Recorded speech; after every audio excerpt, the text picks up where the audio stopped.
Es war ein klarer, sonniger Nachmittag und Emma, Tobi und ihre kleine Schwester Mia waren auf dem Weg zu ihrem Großvater.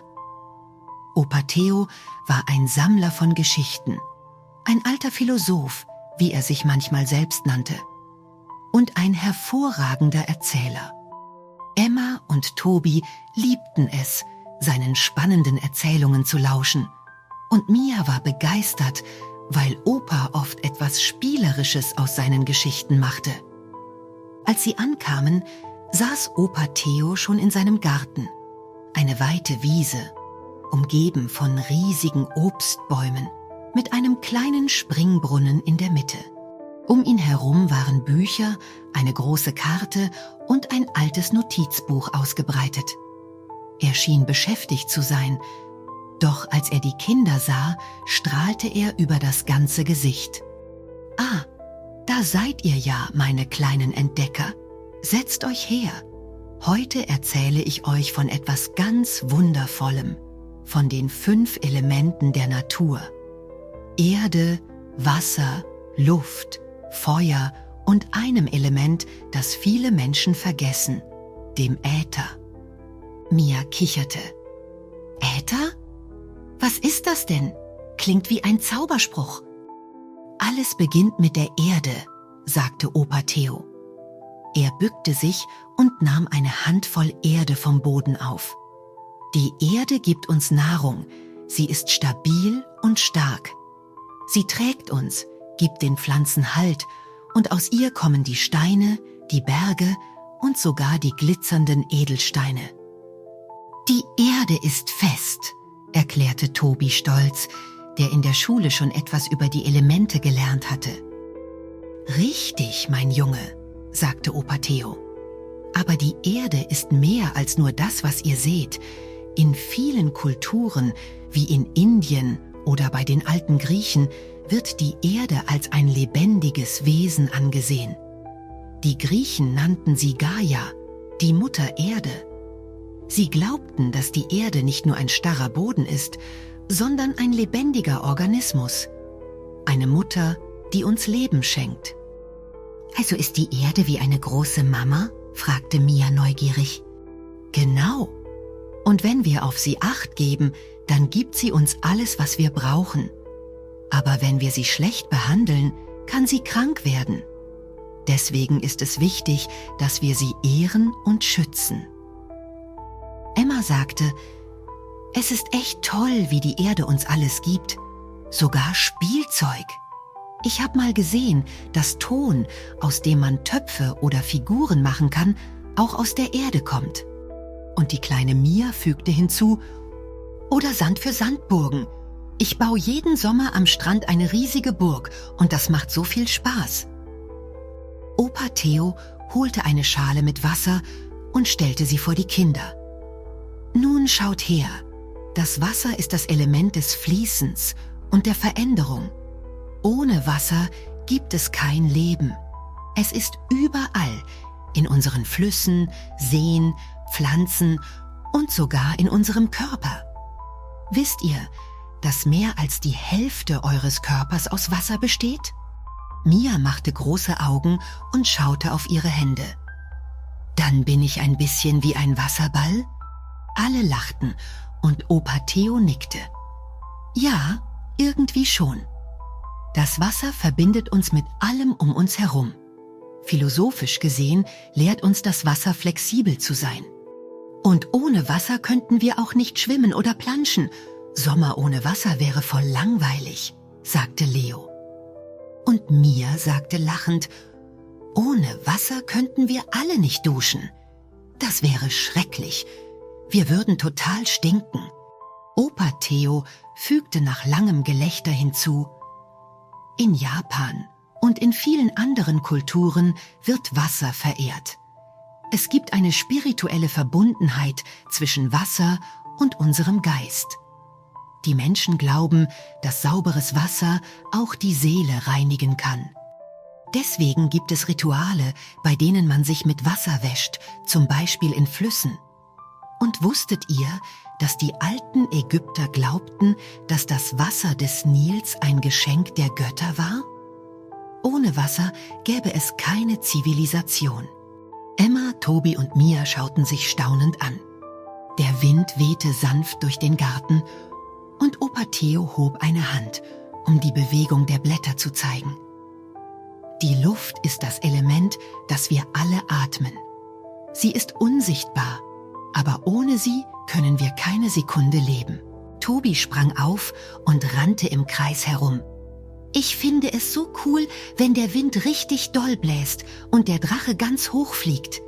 Opa Theo ergänzte: Wisst ihr, in der chinesischen Kultur gibt es ein Konzept, das Qi oder Qi heißt. Das bedeutet so etwas wie Lebenskraft. Und sie glauben, dass die Luft oder der Wind dieses Qi trägt. In Indien nennt man es Prana. Überall auf der Welt wissen die Menschen, dass die Luft genauso etwas für den Körper tut wie für unseren Geist. Kann Luft heilen? Fragte Mia, weil Mama immer pustet, wenn mir etwas weh tut. Natürlich, antwortete Opa Theo. Beim Yoga oder Meditation atmen die Menschen ganz bewusst, weil sie glauben, dass der Atem Energie bringt und uns mit der Welt verbindet. Vielleicht habt ihr auch schon gemerkt, wie viel besser ihr euch fühlt, wenn ihr draußen an der frischen Luft seid. Ich finde es spannend, wie die Luft die Wolken bewegt. Ohne Luft würden sie doch einfach stehen bleiben, oder? Und auch die Vögel könnten dann nicht fliegen, sagte Emma.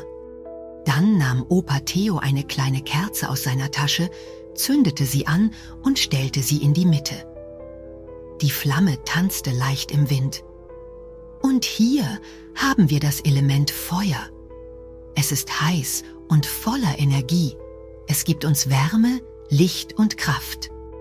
Aber Feuer kann auch gefährlich sein, oder? Fragte Emma vorsichtig.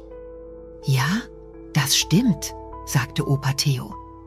Feuer ist das wildeste aller Elemente.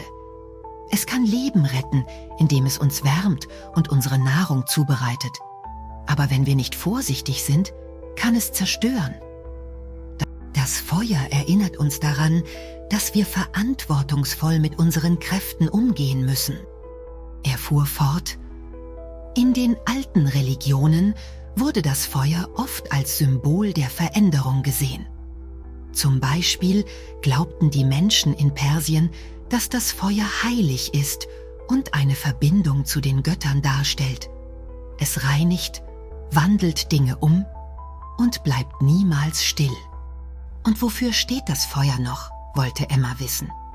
Das Feuer lehrt uns, dass wir Leidenschaft brauchen, um Dinge zu bewegen. Es ist ein Symbol für unseren Mut und unsere Begeisterung. Ohne innerliches Feuer bleibt alles nur ein Traum, den wir nie verwirklichen. Toby erwiderte: Irgendwie ist Feuer auch wunderschön. Ich meine, guckt euch mal die Flammen eines Lagerfeuers an. So viele Farben. Orange, Gelb, Blau, manchmal sogar etwas Weiß. Und jetzt, sagte Opa Theo geheimnisvoll, kommen wir zu einem Element, das nicht jeder kennt. Der Äther. Äther? Was ist das denn? Fragte Emma und runzelte die Stirn. Mia stand mit offenem Mund da und säuselte: Äther? Das klingt wie ein Zauberwort. Was soll das denn sein? Gibt's das überhaupt wirklich? Der Äther, erklärte Opa Theo, ist das Element, das in vielen Kulturen als Raum oder Geist beschrieben wird. Es ist weder fest wie die Erde, noch fließend wie Wasser, noch spürbar wie Luft, noch heiß wie Feuer. Es ist das, was alles zusammenhält. Emma hob zweifelnd die Augenbrauen.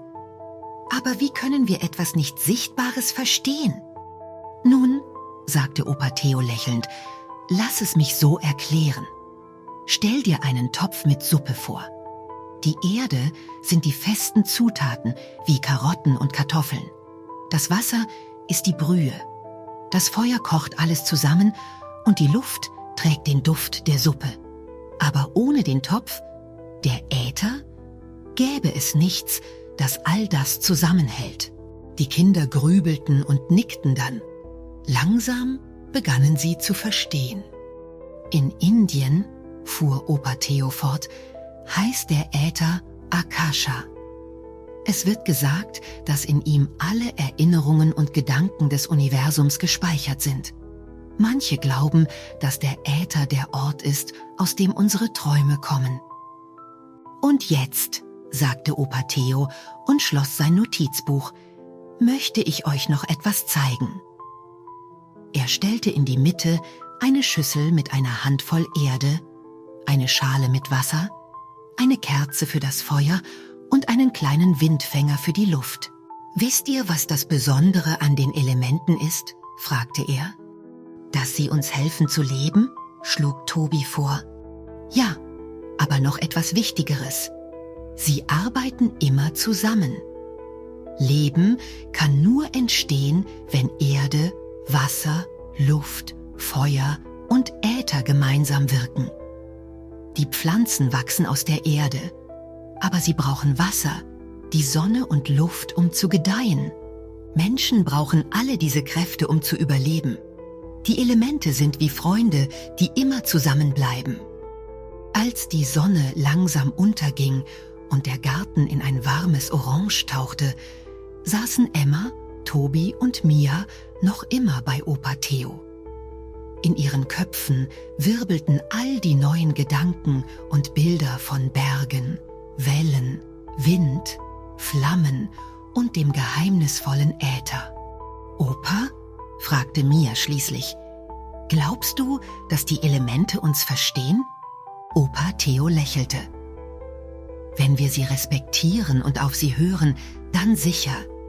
Denn wir sind ein Teil von ihnen, genauso wie sie ein Teil von uns sind.« Mit diesen Worten verabschiedeten sich die 3 Kinder von Opa Theo, liefen nach Hause und träumten in dieser Nacht von weiten Landschaften, glitzernden Sternen und dem ewigen Tanz der 5 Elemente der Natur.